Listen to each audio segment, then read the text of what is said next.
대표님 유튜브 댓글이나 이런 것들 보면은 너무 어렵다 이런 부분들이 많더라고요. 네. 그래서 아예 빌딩 초보 MC분을 모시고 알려드리는 컨텐츠를 만드는 거 어떻게 생각하세요? 좋은데요? 한번 해보시죠. 알겠습니다. 네. 그쵸. 저도 아무래도 대표님이랑 같이 호흡을 맞춰서 MC를 봐야 되다 보니까 더 자세히 알면은 제가 자연스럽고 원활하게 대표님과 소통하고 또 시청자분들과 소통하는데 걸림돌이 안 되지 않을까. 대표님이 이제 용어부터 해가지고 알려주실 거거든요. 네, 좋을 것 같아요. 이제 시청자분들이나 구독자분들, 빌딩에 관심 있는 분들을 대변해서 네, 맞아요. 한다고 생각을 하고. 현희님이 질문하는 것 자체가 이제 구독자분들이 거의 질문하는 거죠. 진짜 초보 빌리니 분들도 계실 테니까 다양하실 테니까 대표님 모셔가지고 네. 한번 이야기 나눠보면 좋을 것 좋습니다. 같아요. 현희 잘 지내셨어요? 네, 대표님 잘 지내셨어요? 오늘 네. 날씨가 너무 좋아요. 그러니까요. 아까 우리 피디님하고 이제 얘기를 했잖아요. 네. 하나부터 10까지 아마 하나씩 배워보는 시간을 가질 거예요. 네, 너무 좋습니다. 네. 우선 제가 이 자료를 가지고 하나씩 설명을 드릴게요. 네. 여기 역삼동 이제 주소가 나오고 여기 한 13분 거리 890m인데 보통 이제 역세권이라고 하면 네. 뭐 1, 2분 거리는 초역세권, 초역세권. 5분 거리는 역세권, 네. 도보로 350m면 한 5분 거리예요.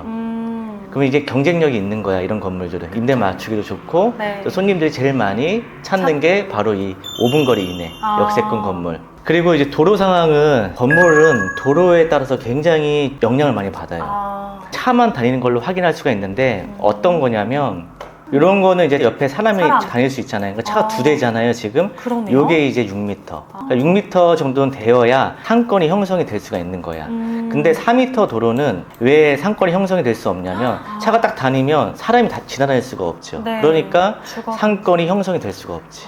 다 죽어지. 그러니까 이런 건 투자 가치가 떨어져요. 근데 강남 같은 업무 지역은 이 주택가에도 네. 사무실이 들어오기 때문에 그래도 투자 가치는 있어. 대신 네. 조금 싸지. 상권이 가장 형성되기 좋은 도로는 8m에서 12m. 네. 지금 와, 이렇게 여기 보면은 넓다. 넓죠. 그리고 차도 한 3대가 다니고, 그리고 양옆에 상가들이 이렇게 채워져 있기 있네요. 때문에 네. 상권이 형성이 되기가 좋은 거예요. 근데 오히려 이런 광대로변 완전 같은 대로변. 경우는 오히려 상권이 안 좋을 수가 있어. 흐르는 상권이라고 하는데 네. 이런 데는 조금 대로변이라도 건물의 가치가 좀 떨어질 수가 있어요. 왜냐하면은 상가들이 한쪽으로만 치우쳐 있잖아. 분리돼 있죠, 상가들이. 네. 그렇기 때문에 대로변은 상권이 좀 약하죠. 근데 만약에 대로변인데 상권도 좋다. 이건 완전히 베스트지. 어떤 경우에는 이면이더라도 대로변에 상권 없는 데보다 이면에 상권이 있는 데가 더 가치가 높은 경우가 많죠. 그 대표님이 말씀하시는 이면이 어떤 이면을 말씀하시는 건지 궁금한데.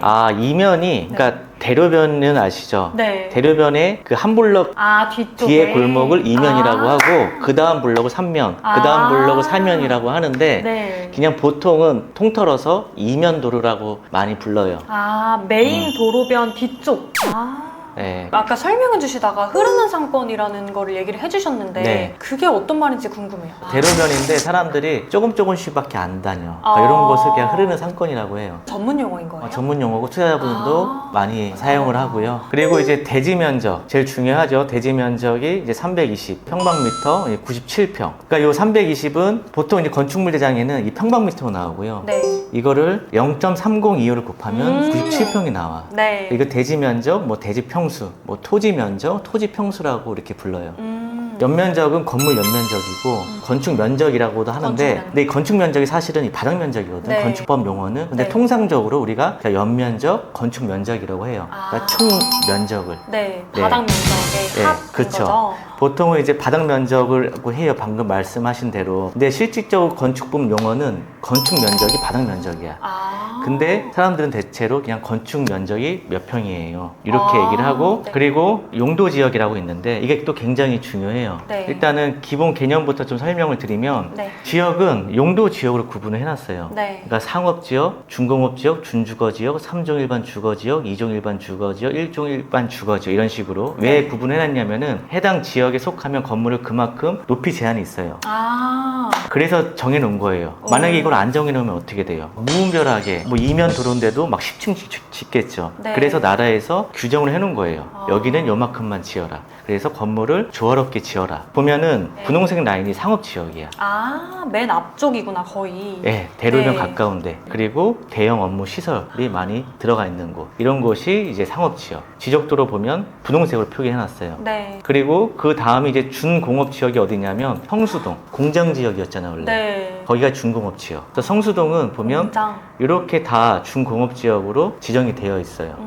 그래서 성수동이 앞으로 더 호재가 더 많은 거죠. 그럼 대표님, 준공업지역인데 아파트도 들어가 있을 수는 있는 거예요? 있죠. 네, 아파트, 아. 주택, 공장 다 들어갈 수 있죠. 그러면 일반 주거 지역이랑은 차이가 네. 없는 건가요? 준공업지역은 대신에 용적률을 많이 받아요. 그러니까 용적률이 뭐냐면 네. 이 적자가 쌓을 적이거든요. 네. 높게 지을 수 있다. 공장지대니까. 네. 높게 지을 수 있고 주거지역은 주택가죠. 네. 그러니까 건물을 낮게 지을 수 있는 거지. 아, 그래서 주거지역도 3종, 2종, 1종으로 나눠져요. 그래서 3종이 좀 더 많고 2종이 중간, 1종이 적게. 아, 그럼 3종, 2종, 1종에 따라서 건물의 높이가 낮아지는 거예요? 그렇죠. 아, 여기 보면은 지금 2종 써있고 1종 일반 써있고 그러잖아요. 네. 요 색깔이 지금 3종이에요. 대로변에 가까운 데가 3종. 그리고 이제 안으로 들어갈수록 2종. 그리고 1종은 더 낮다고 했잖아요. 네. 여기 보면은 강남역 뒤쪽, 여기 2층짜리 단독주택들 많잖아요. 거기는 1종이기 때문에 층수를 많이 높게 낮게. 못 짓는 거예요. 아, 네. 앞에서부터 건물이 낮아지는 거군요, 보통. 그쵸. 아, 그러니까 대로는 높고 네. 들어갈수록 건물이 낮아지는 낮아지고. 거죠. 그러면 이 용도 지역을 가지고 네. 또 어떻게 구분을 하냐. 보통 2종 일반 주거 지역이 가장 많아요. 용적률이 있고 건폐율이 있어요. 네. 2종 일반 주거 지역은 용적률이 200%야. 그리고 건폐율은 60%. 그러면 예를 대지가 100평이에요. 2종 일반 주거 지역에 대지 100평짜리 땅이 있으면 지상으로 몇 평을 지을 수 있냐? 200%니까 200평을 지을 수가 네. 있는 거예요. 그러면 지상으로 200평. 건폐율은 뭐냐면 폐자가 더풀폐. 그러니까 바닥 면적. 대지가 100평이면 건폐율 60%면 바닥 면적은 60평까지 지을 수가 있는 거예요. 그러면 지상이 200평이니까 60평씩 3개층 짓고 아. 20평 한 층 지을 수 있는 거죠. 아. 총 4개 층을. 6개 층 하면은 30평씩 6개를 지을 수가 있는 거지. 이렇게 주거지역으로 용적률과 건폐율을 나눠져요. 대신 여기서 지하는 용적률과 건폐율이 안 들어가. 지하는 지하 3층을 팔 수도 있고 지하 5층을 팔 수도 있고 상관없어요. 얼마든지 팔 수가 있어요. 제한이 없는 거예요? 제한이 없어. 오. 근데 왜 사람들이 지하를 많이 안 파냐면 지하 5층, 6층 파면 뭐하냐고. 임대 맞출 수가 없잖아.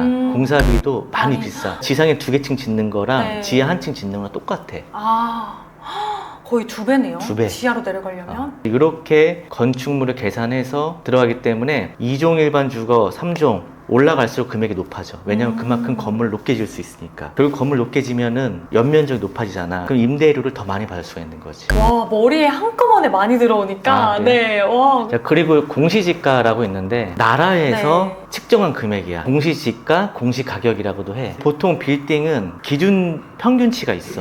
예를 들어 100억이다. 강남 같은 경우는 40억 정도가 공시지가로 나와. 근데 예를 들어서 매매 금액이 100억인데 공시지가가 50억이 나왔어. 네. 얘는 상대적으로 금액이 저렴한 거야. 왜요? 평균이 아까 40% 정도라고 했잖아. 근데 50% 나왔잖아. 네. 공시가 높은 거는 시세보다 좀 저렴하다고 평가할 수가 있는 거지. 네, 공시지가는 높게 나온 건데 금액이 이제 낮게 나온 거지. 네. 그렇지. 아. 반대로 공시지가가 20억밖에 안 나왔어. 100억인데. 그럼 엄청 비싼. 비싼 거 네. 판단할 수가 있는 거지. 아. 이렇게 딱 물건을 만약에 받잖아. 네. 중개사들한테 매매 금액이랑 공시지가를 딱 보면은 싸다 비싸다라고 판단이 되는 거야. 이거를 잘 정리하면 시청자분들이랑 저도 조금은 따라갈 수 있지 않을까. 오늘 진짜 많이 배워가는 것 같아요. 네.